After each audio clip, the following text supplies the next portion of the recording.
Friends welcome back to our channel தியாஸ் கேர். இன்றைக்கி நம்ம பார்க்க போகிற வீடியோ உங்களுக்கு தம்ப்நெயில்ல பார்த்தாலே தெரிஞ்சிருக்கும். என்னோட ப்ரெக்னன்சி ஜேர்னி தான் உங்கள் கூட ஷேர் பண்ணிக்க போகிறேன். வீடியோக்குள்ளே போகிறதுக்கு முன்னாடி நீங்கள் இன்னும் நம்ம சேனலை சப்ஸ்கிரைப் பண்ணலன்னா ப்ளீஸ் சப்ஸ்கிரைப் பண்ணுங்கள். அப்போ தான் நான் போடுற வீடியோஸ் எல்லாம் உங்களுக்கு நோட்டிஃபிகேஷன் வரும். இப்போ நம்ம வீடியோக்குள்ளே போகலாம். யூசுவலாக எனக்கு வந்து இர்ரெகுலர் பீரியட்ஸ் தான் இருக்கும். மேரேஜ்க்கு முன்னாடிலாம் அந்த ப்ராப்ளம் கிடையாது. மேரேஜ்க்கு அப்புறம் தான் எனக்கு இர்ரெகுலர் பீரியட்ஸ் மாதிரி இருக்கும். அதுவும் வந்து மந்த் ஆன் மந்த் வந்துடும். ஆனால் வந்து லேட் ஆகும். ஒரு 30 டேஸ் இருக்க வேண்டிய இடத்துல 45 டேஸ் கழிச்சு இல்லை 50 டேஸ் அந்த மாதிரி தான் இருக்கும். ஆனால் இப்போ என்னோட ஃபஸ்ட்டு பேபி பிறந்ததுக்கப்புறம் வந்து நார்மலாக தான் இருந்தது. ஒரு 1 இயர் கிட்ட எனக்கு மந்த் ஆன் மந்த் கரெக்டாக வந்துட்டு இருந்தது.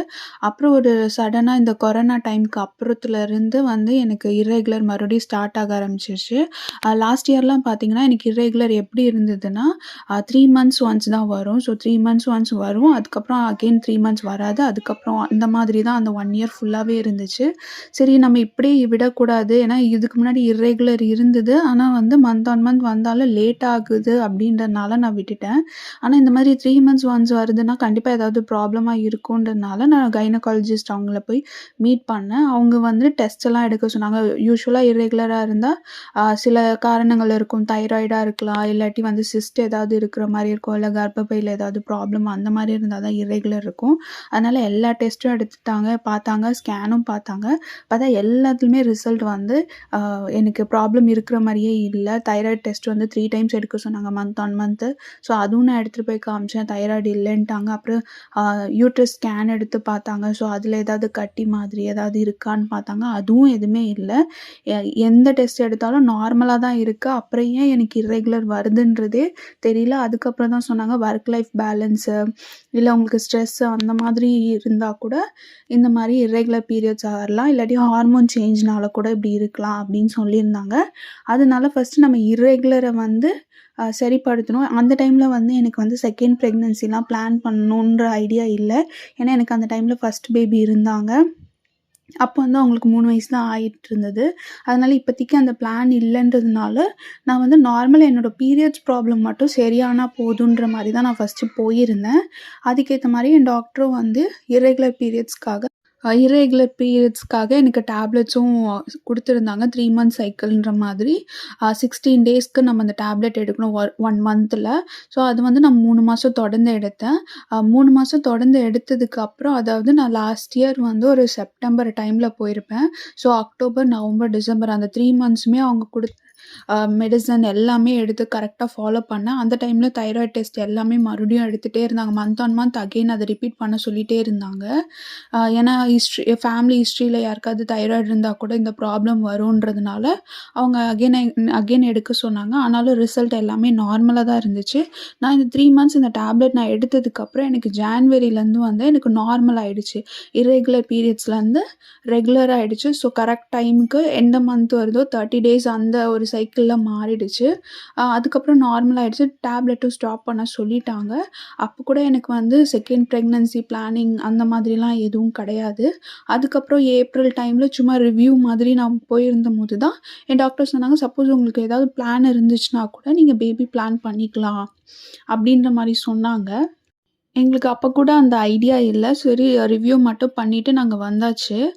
அந்த டைம் பார்த்திங்கன்னா ஒரு ஏப்ரல் மந்த் இருக்கும். ஏப்ரல் மந்த்துக்கு அப்புறம் மே மந்த் பார்த்திங்கன்னா எனக்கு வந்து கரெக்டாக என்ன டேட்டோ அந்த டேட் வந்து அந்த மார்னிங்லேருந்து நைட்டுக்குள்ளே எனக்கு வந்து பீரியட்ஸ் அந்த டைம் இருந்துச்சுன்னா கரெக்டாக வந்துடும். பார்த்தா எனக்கு லாஸ்ட் பீரியட்ஸ் டேட் வந்து ஏப்ரல் 25. நான் மே 25 அன்றைக்கி எனக்கு பீரியட்ஸ் வரவே இல்லை. எனக்கு அப்போயே ஒரு டவுட் இருந்துச்சு.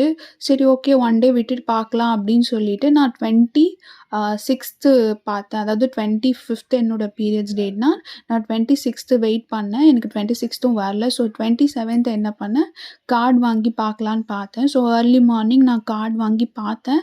எனக்கு வந்து ஒரு கோடு தான் வந்துச்சு. ஒரு கோடு தானே வந்துச்சுன்னு சொல்லிட்டு நான் விட்டுட்டேன். அதை நார்மலாக விட்டுட்டேன். ஓகே இது மறுபடியும் நம்மளுக்கு இர்ரெகுலராக ஸ்டார்ட் ஆகுது போலன்னு நினச்சிட்டு நான் விட்டுட்டேன். ஸோ பீரியட்ஸ் வராம 2 டேஸ் ஆயிடுச்சு. நான் பார்த்ததுக்கு இல்லன்னு சொல்லி நான் விட்டுட்டேன்.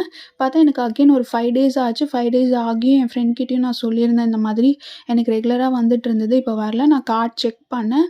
ஆனாலும் இல்ல நெகட்டிவ்னு தான் வந்திருக்கு. ஆனாலும் எனக்கு டவுட்டா இருக்கு அப்டின்ட்டு. என் ஃப்ரெண்டும் சஜெஸ்ட் பண்ணா, "ஒரு 5 டேஸ் கழிச்சு நீ செக் பண்ணி பாரு" அப்டின்ட்டு. அதனால நான் ஒரு 5 டேஸ் கழிச்சு நான் செக் பண்ணேன். 5 டேஸ் கழிச்சு செக் பண்ணும்போது எனக்கு அகைன் ஃபர்ஸ்ட்டு கோட் நல்லா டார்க்கா இருந்தது. செகண்ட் கோட் வந்து அப்பவே விசிபிளா லைட்டா தெரிஞ்சது. சரி லைட்டா தெரியுதேன்னு சொல்லி ஓரளவுக்கு ஒரு 50% கன்ஃபார்ம் ஆன மாதிரி தான் இருந்தது. எனக்கு வந்து எப்படி ரியாக்ட் பண்ணுறதுன்னே தெரியல. ஒரு வேளை நம்ம வந்து இத எக்ஸ்பெக்ட் பண்ணாதது.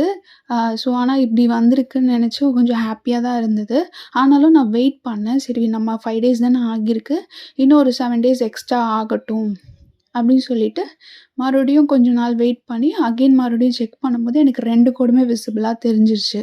ஸோ 2 கோடுமே விசிபிளா தெரிஞ்சோனே நான் கன்ஃபார்ம் பண்ணிக்கிட்டேன். ஓகே ப்ரெக்னன்சி கன்ஃபார்ம் ஆயிடுச்சு. ஆனா என்னால உடனே ஹாஸ்பிட்டல் போக முடியல. ஏன்னா வீட்ல கொஞ்சம் ஃபங்ஷன் அதெல்லாம் இருந்ததுனால நான் ஒரு 10 டேஸ் கழிச்சு தான் போற மாரி இருந்தது. அதாவது ஜூன் 6 என்னோட லாஸ்ட் பீரியட் டேட் வந்து பார்த்தீங்கன்னா, ஏப்ரல் 25 ஸோ மே 25 நான் பார்த்தேன் இல்ல.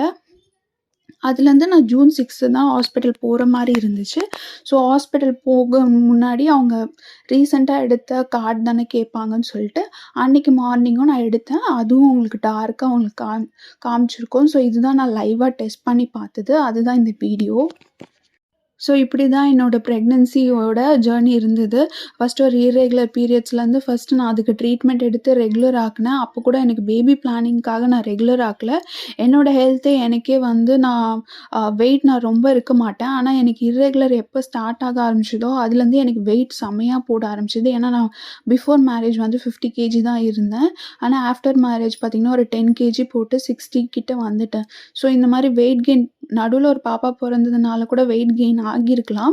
ஆனா இந்த இர்ரெகுலர்னால எனக்கு இன்னும் அதிகமா வெயிட் ஏற ஆரம்பிச்சிருச்சு. அதனால ஒரு ப்ராப்பரா ஒரு டாக்டர் கிட்ட போயிட்டு, அவங்க என்னென்ன ஃபுட் ஹேபிட்ஸ் எடுக்க சொன்னாங்களோ, அதெல்லாம் ட்ரை பண்ணி நான் ஃபர்ஸ்ட்டு இர்ரெகுலர் பீரியட்ஸை ரெகுலர் ஆக்கிட்டேன்.